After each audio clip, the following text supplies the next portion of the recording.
नमस्कार, मैं वैद्यानिल भारद्वाज, विभागाध्यक्ष, पंचकर्म विभाग, राजकीय आयुर्वेद महाविद्यालय पपरोला। सर, मैं पंचकर्म के बारे में थोड़ी सी आपसे जानकारी साझा करना चाहूँगा। तो पंचकर्म आयुर्वेद की एक मुख्य चिकित्सा पद्धति है, जिसमें हम जो स्वस्थ व्यक्ति है उसके स्वास्थ्य की रक्षा भी करते हैं और जो रोगी व्यक्ति है उसकी चिकित्सा भी करते हैं। आयुर्वेद में इसका मूल जो सिद्धांत कहा गया है, स्वस्थस्य स्वास्थ्य रक्षणम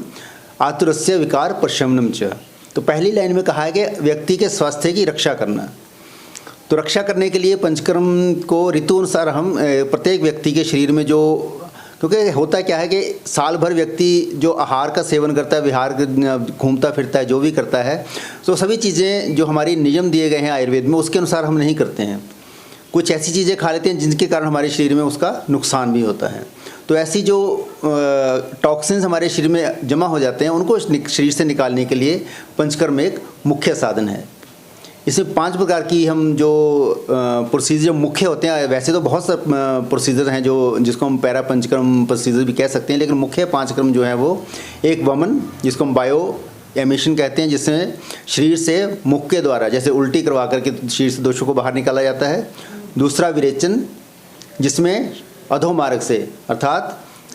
दस्त लगवा करके शरीर से दोषों को बाहर निकालते हैं। नस से नाक से मेडिसिन डाल के बस्ती एनीमा दे करके और रक्त मोक्षण, शरीर से दूषित रक्त को बाहर निकाल के शरीर से सभी प्रकार के दोषों को बाहर निकाला जाता है। पंचकर्म से जब शरीर को संशोधित करते हैं, उसके पश्चात जब हम किसी प्रकार की औषधि उस पेशेंट को देते हैं तो उसकी जो चिकित्सा में दुगने से अधिक लाभ उसको प्राप्त होता है। तो इसी प्रकार जो केरल में पंचकर्म करते हैं वो केवल और केवल जो पूर्व कर्म हम कहते हैं, पंचकर्म से पहले कुछ प्रोसीजर किए जाते हैं, उन्हीं को किया जाता है मुख्य रूप से। लेकिन यहाँ पर हम केरलीय पंचकर्म, शास्त्रीय पंचकर्म, प्रत्येक प्रकार की जो चिकित्सा पद्धति है पंचकर्म की, उसको हम यहाँ उसका प्रयोग करवाते हैं। इसमें शरीर में सिर्फ A to Z सभी प्रकार की बीमारियाँ होती हैं, सभी में पंचकर्म इंडिकेटेड है।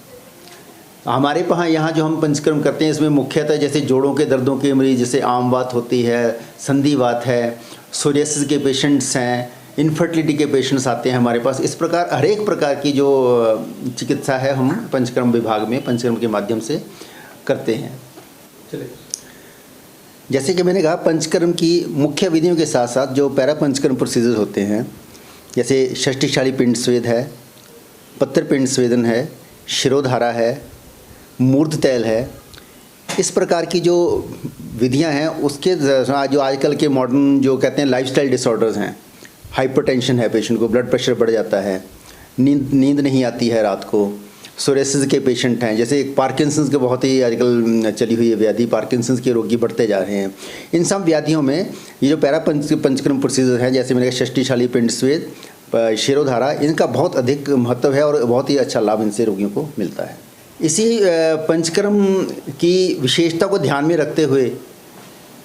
केंद्र सरकार के आयुष विभाग द्वारा एक प्रोजेक्ट,